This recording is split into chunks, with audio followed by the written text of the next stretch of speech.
Paulo, aí que Paulo mesmo dá assim uma ênfase dizendo que, olha, esquece a lei para vocês, porque a lei não é para vocês. Eu vou só citar aqui, irmão, o capítulo de 2 Coríntios 3. Porque já é manifesto que vós sois carta de Cristo, ministradas por nós, escrita não com tintas, mas com o Espírito de Deus vivo, não em tábuas de pedra, mas nas pedras do coração. Por isso, Cristo, que temos tal confiança em Deus.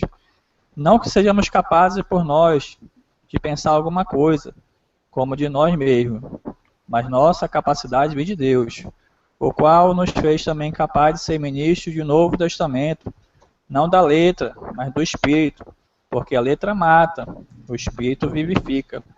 Se o ministério da morte gravado nas letras em pedra veio em glória, de maneira que o filho de Israel não podia fitar os olhos na face de Moisés, por causa da glória do seu rosto, que era transitória, como não será a maior glória no ministério do Espírito, porque se o ministério da condenação foi glorioso, muito mais exercerá em glória o ministério da justiça.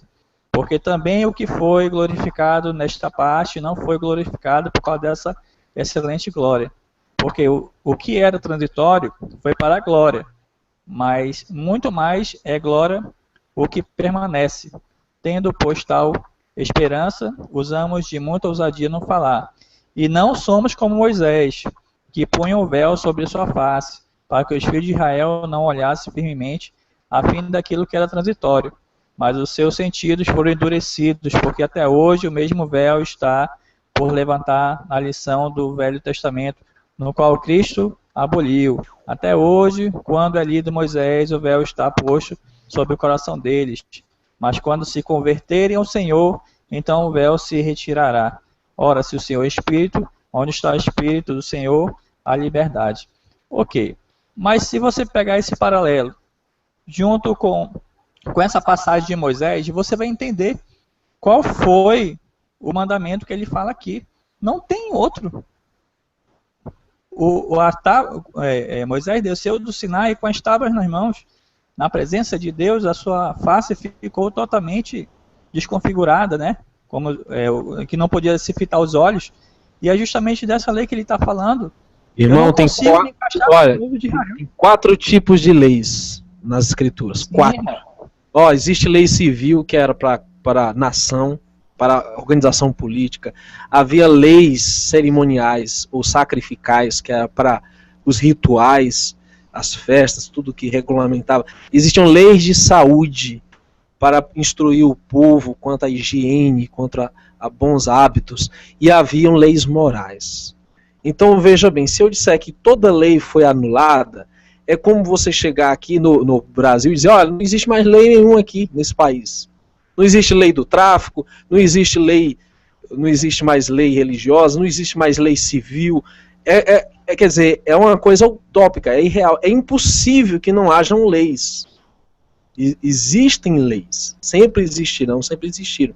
Agora, há textos que dão a entender que praticamente tudo foi anulado, tudo foi abolido, mas se você vê no contexto o que era esse véu aí, que estava diante dos homens, era justamente os preceitos humanos, eram as deturpações dos mestres e leis e mandamentos que o Criador não deu. É isso que se interpunha entre o entendimento do povo e a vontade do Criador. É o que acontece hoje.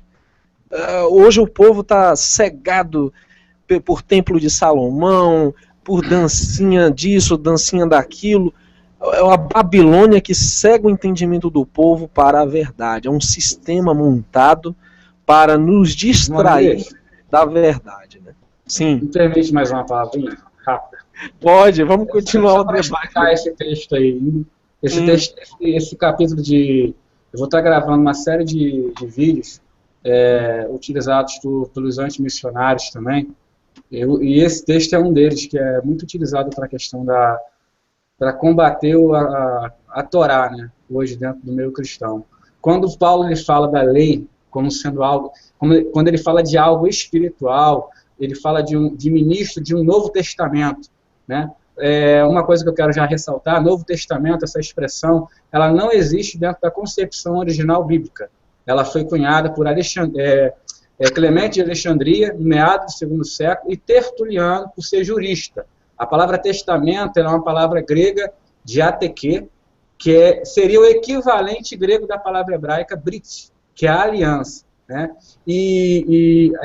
A ideia de Novo Testamento, na verdade, é aliança renovada, porque novo, dentro da concepção judaica, é Hadash. E Hadash pode ser algo novo, não no sentido de que está começando agora, mas de algo que também foi renovado. Foi exatamente o que foi feito no Monte Sinai. A aliança ela foi renovada com o povo. Por que foi renovada? Porque eles quebraram. O Senhor, pela sua graça, para quem diz que a graça só apareceu no chamado Novo Testamento, o Senhor, pela sua graça, ele renovou a sua aliança frequentemente com o povo desobediente e obstinado que foi Israel. Então, quando ele fala que a lei é de algo espiritual que o Senhor instituiu, ele está falando da própria Torá. Por que ele está falando de algo espiritual? Porque na primeira aliança, que foi lá renovada com o povo em tábuas de pedra. Os irmãos estão me ouvindo aí? Tá, irmão, tranquilo. Ela foi dada em tábuas de pedra. Quando o Senhor ele renova a sua aliança, conforme está lá prometido pelo profeta Jeremias e Emiar, capítulo 31, ela seria colocada agora diretamente no coração do homem. E isso é algo espiritual. E isso nenhum homem pode fazer. Por que é espiritual? Porque ela seria colocada dentro de mim, dentro de você. Está lá escrito, em Jeremias 31, que a Torá seria esculpida. A palavra que vai aparecer no texto hebraico ali é hakak, que é como se você viesse esculpir algo em pedra. Porém, ele estava esculpindo no seu coração. E algo esculpido é algo que não pode ser apagado. Não é algo escrito apenas, é esculpido. Então, quando ele vai entalhar a lei no homem, ele o faz de forma que ela não possa ser retirada, anulada. E isso é algo espiritual, porque só o Senhor pode fazer. Quando ele diz no capítulo 3, eu vou ler aqui, a partir do verso 14, ele vai dizer, no versículo 13, ele vai dizer: e não somos como Moisés, que põe um véu sobre a sua face, para que os filhos de Israel não olhassem firmemente para o fim daquilo que era transitório. O que era transitório? A forma de observância? Não, a forma como a Torá foi dada, em pedras. Mas os seus sentidos foram endurecidos. Opa, o texto vai dizer que os sentidos deles estavam endurecidos. Aparece a palavra grega aí, se eu não estiver enganada, parou, que é algo que é entenebrecido, foi coberto ou se tornou adormecido. Aí ele vai continuar dizendo, porque até hoje o mesmo véu está por levantar na lição do Velho Testamento. O mesmo véu está por levantar na lição do Velho Testamento, ou seja, da aliança renovada, o qual foi por Cristo abolido. O que foi abolido aqui? O véu. O que era o véu? O véu é o paralelo entre os sentidos... Paulo ele faz um paralelismo sinônimo aqui. Ele faz um paralelo entre sentidos entenebrecidos e o véu. O véu é aquilo que reflete os sentidos entenebrecidos daqueles que ouviam a lição da lei no Shabat, as chamadas parashot. Corretíssimo. Entendeu? Aí eles ouviam, só que eles estavam com o sentido deles entenebrecidos para não entender aquilo que estava ouvindo. E é até importante ressaltar, por que eles não entendiam? Eles estavam cegos espiritualmente? Estavam. E isso estava profetizado na Escritura? Estava. Isaías capítulo 29 está lá, que havia um sono profético entre eles. O fato dele, imagina, o judeu não entender a própria Escritura. Meu irmão, o judeu ele começa a estudar a Escritura a partir de 7 anos de 5 anos de idade, de 5 para 6. Ele tem 7 anos para estudar. Ele começa a estudar a Torá, as parashot. Aí com 13 anos ele faz o bar mitzvah dele e ele é testado por um monte de rabinos para ver se ele realmente tem talento para ser um rabino. Se ele tiver talento para ser um mestre, ele vai estudar numa escola judaica, numa chamada yeshivá. Se ele não tiver, Flávio, só um momentinho. Yeshua fez tudo isso que você está falando, correto, meu irmão? Correto. Tudo isso, ele passou por tudo isso, essas etapas. Se ele não tiver talento, sabe o que acontece? Os sábios mandam ele para casa e mandam ele aprender a profissão do pai. A diferença é que Yeshua ele não precisou passar por uma escola judaica, uma yeshivá. Havia somente 2 na época, Shammai e Hillel. Ele não precisou aprender nenhuma para ser rabino, porque a autoridade, a esmirá que Yeshua recebeu, não veio de nenhuma escola, veio diretamente de João. Yohanan, seu primo. E a gente fala sobre isso numa outra ocasião. Muito bem. Aí, olha, isso aí. Então, o texto aí, quando ele vai dizer,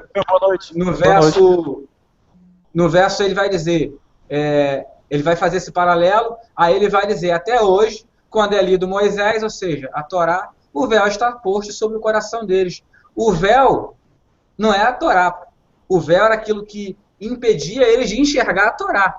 O problema é que muita gente interpreta o véu como sendo a Torá. Aí entende que Paulo está falando que a Torá foi removida. Porque o verso 16 vai dizer que o véu foi removido. Ou seja, se eu entendo que o véu é a Torá e o véu foi removido, o que foi removido? A Torá. Só que Paulo ele não está associando o véu com a Torá. Ele está dizendo que o véu é aquilo que impedia os judeus de entenderem a Torá no momento da leitura. E que, portanto, o véu foi removido. Maravilha de explicação, ótimo, ótimo.